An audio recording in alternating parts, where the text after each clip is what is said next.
Hello, hello. I am Dari Luna. You can find me on Instagram at DariLuna_. TikTok, I am Dari Luna, or here on YouTube, Dari Luna. So today we're talking about spare time, but more importantly, what to do with it. Because a lot of us either go to the extreme of full-on vacation and pleasure seeking, which there's nothing wrong with that, or to the other extreme where I'm overwhelmed, I have no spare time, I'm working. But in the middle, what do we do with spare time, and why is it so important, especially for our creative expression? And what else are we doing in this planet if it's not to express the gifts and who we really are? Let's get started.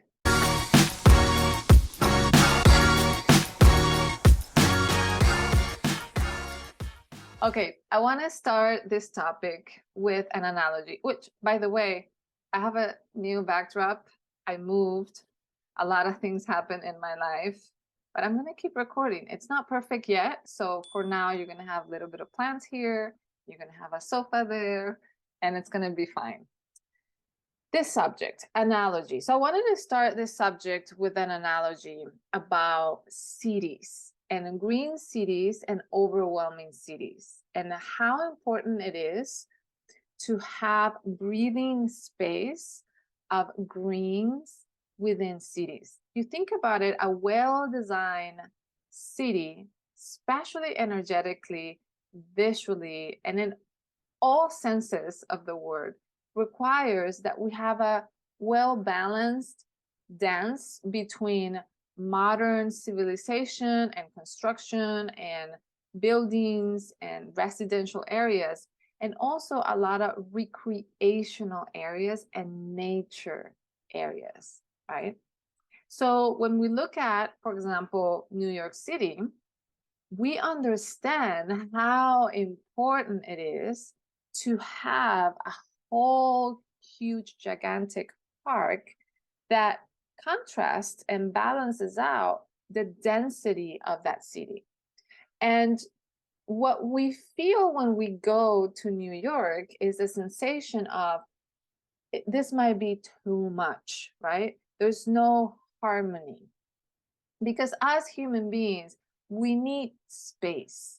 We need space. And so physically, we can see it very clearly, right? We can feel it very clearly.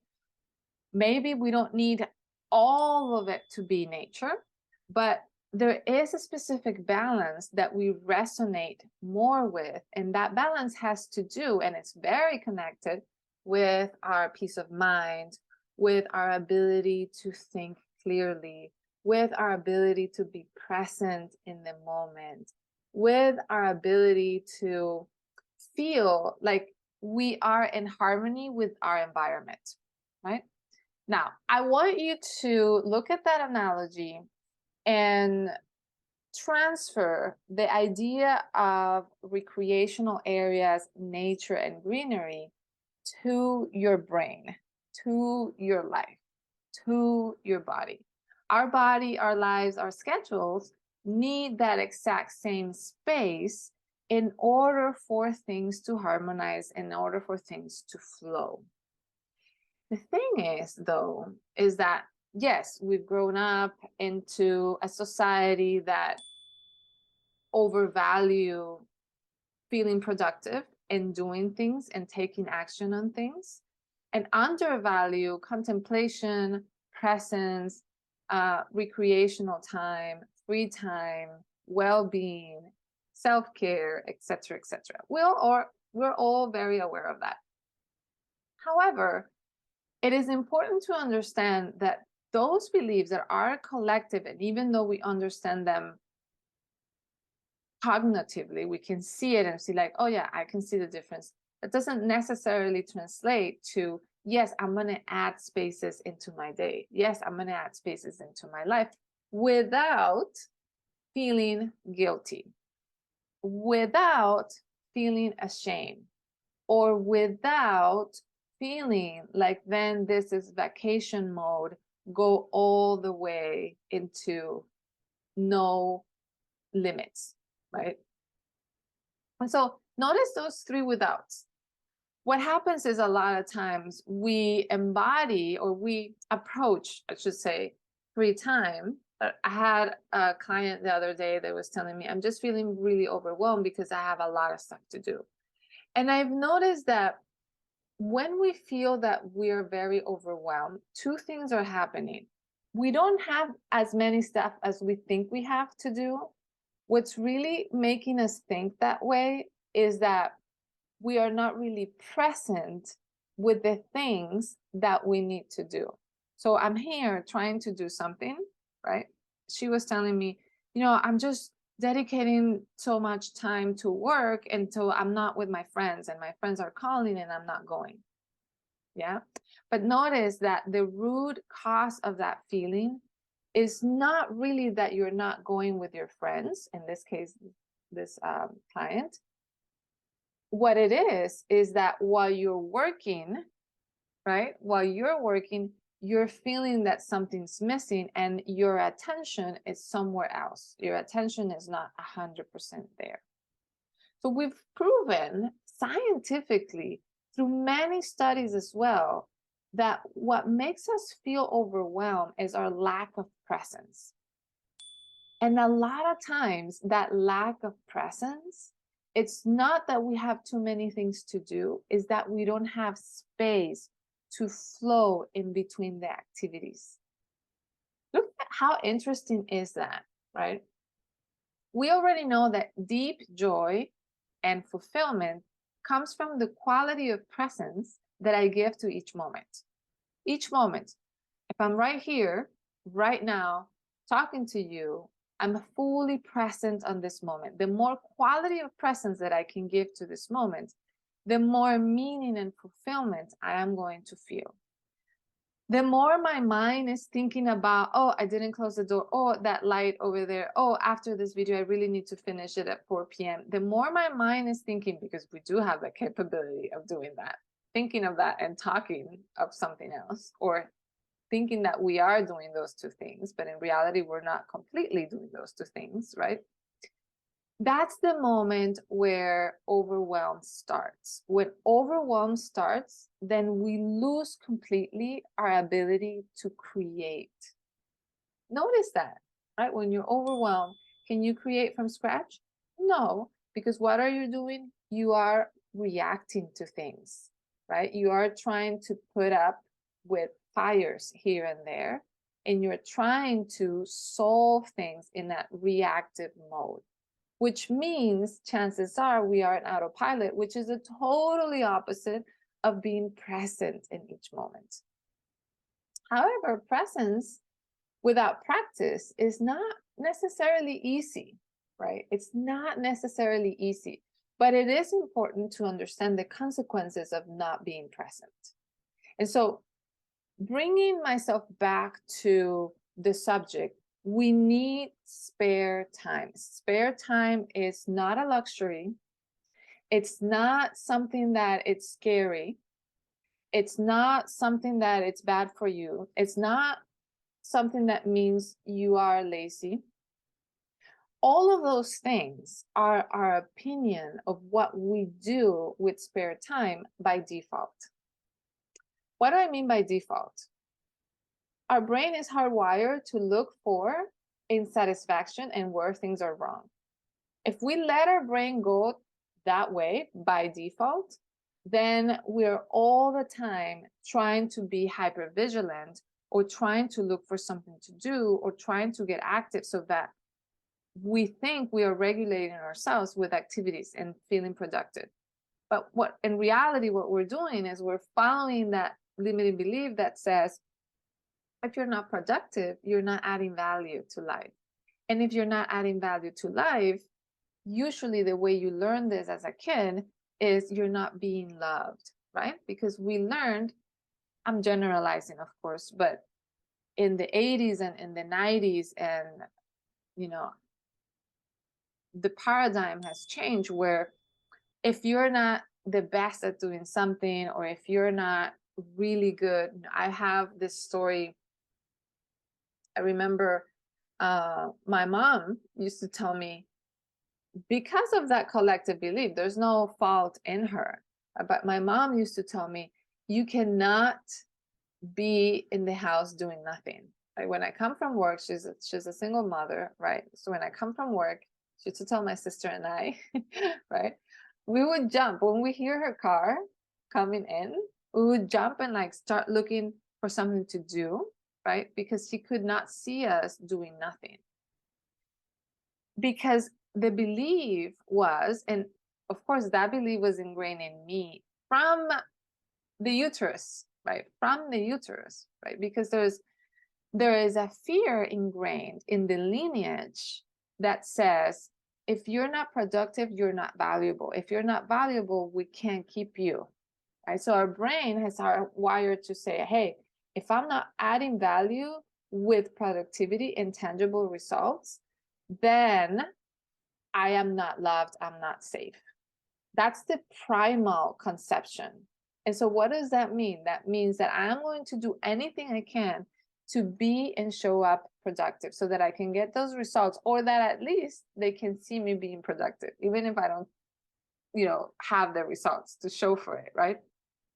So this is one of those beliefs. All of them are, but all of the limiting beliefs are, but this is one of those beliefs that are a big, big killer. Because not only do we don't generate those spare recreational spaces within our life, but also when we do, we don't know what to do with it. We don't know how to manage it. We don't know how to handle it.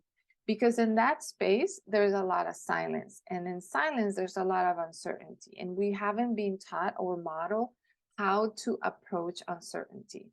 And furthermore, we cannot see the connection between uncertainty and creativity, right? For those of you that are very used to and accustomed to the creative process, what's the biggest enemy of the creative process? The resistance that shows up because it's uncertain. Or you start creating something, and right away in that whole empty space comes in those beliefs that said, oh no, you are so bad. You thought you were going to paint this. You thought you're going to do this project in the garage. You thought you're going to create this book. You thought you're going to get this job. You thought you're going to create this whole idea. You're not bad. And so our ability to use spare time as soil for creative endeavors is what really matters. And we have to be skilled to approach uncertainty. We have to be skilled to welcome uncertainty. We have to be skilled to understand that spare time is a gift, and the place and the environment, the only place, and the only gift from which you can create something unique. Now, what do I mean about creativity and create? And you might be thinking, well, I don't necessarily need to create. If you have a 9-to-5 job, you might feel like, well, you are adhering to the rules, you're adhering to the job, to the career that you learn how to do.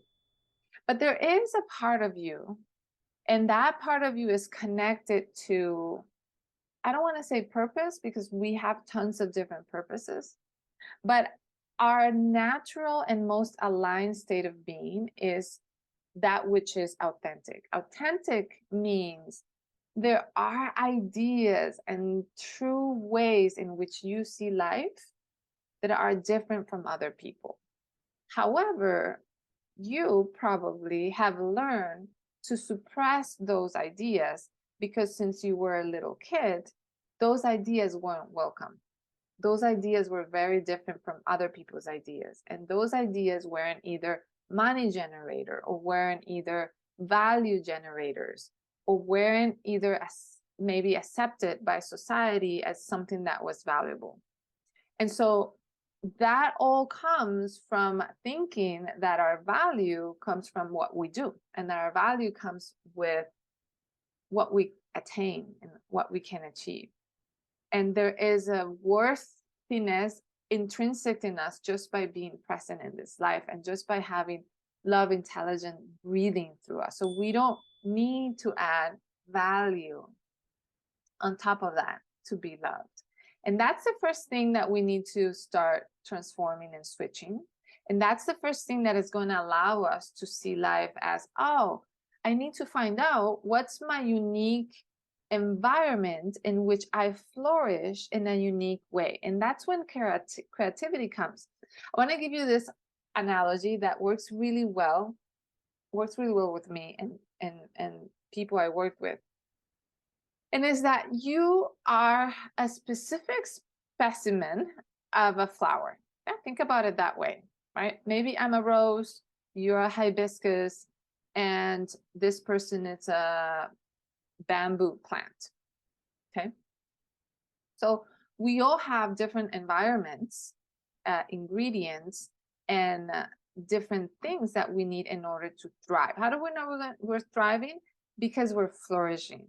And flourishing really means the creative expression. So that's exactly what I'm saying when I say creative expression. It means there is a seed, a code within you that makes you thrive in a unique way that nobody else has, and it's within your specimen. And we've dedicated life, generalizing again, to trying to fit that seed into somebody else's environment. And that is because the majority, maybe, of people at a specific time in life thrived in a specific way. But that doesn't mean that that's the way that you thrive. And so in order for you to thrive, being a hibiscus, you might need some sunlight, right? You might need a tropical weather. You might need a specific temperature in the soil. You might need a specific nutrients. All of those things required space, require spare time of exploration, right? Because when we don't have spare time, we're missing exploration, we're missing contemplation, we're missing design, we're missing beauty, we're missing creativity, and we're missing the juice, the nectar of life. The nectar of life never comes from trying to fit in somewhere else. I'm not saying that your job is something that you're fitting in. Maybe your job is something that's really thriving, and in your job you have a lot of creative outlets, and that's amazing and that's great. And I'm not saying that only this video, for example, is only for somebody that has no creative outlet. Not at all. But there are symptoms that life in our bodies communicate with us that let us know, hey, we need more space, because space equals our ability to organize ourselves. And when things are organized, life flows, love flows, and we're able to balance out in harmony. And we cannot have anything harmonized if there isn't empty spaces, right? If you look at this house, right? If you come here into this apartment, there needs to be, this way, there needs to be like some sort of space for the entrance, right? To move around comfortably. If I am a hoarder and you come in and there's just packed with stuff, does it give you peace of mind? Does it give you feeling of, I want to be creative? Does it give you excitement, ideas, motivation, contemplation, willingness, desire to stay here? Is it welcoming? No. Think about that inside your body, inside your brain. Inside your body and inside your brain, there needs to be this same harmony of order. There needs to be a living room, a door that can open easily, where you can walk in, that can be warm and inviting. And in order to create that, we need spare time.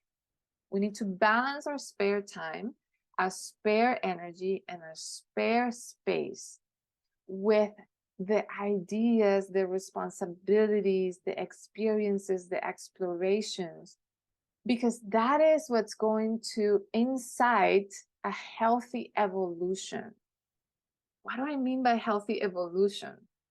Healthy evolution is when you are flourishing like that hibiscus, but not when only crisis and only a feeling of depletion. Did I say that right? Depletion throws you into a hole where you actually really need to wake up. Does that make sense? So we have two ways of waking up and evolving. And one can be without crisis and without challenge and without taking things into pushing them until the last point. Like the like that example of coming into a house and there's a bunch of things you can't even walk in, right? What's happening there? There's accumulation of things to do without balancing it with the reciprocity of life. There needs to be a reciprocity of life. That also is going to create drainage.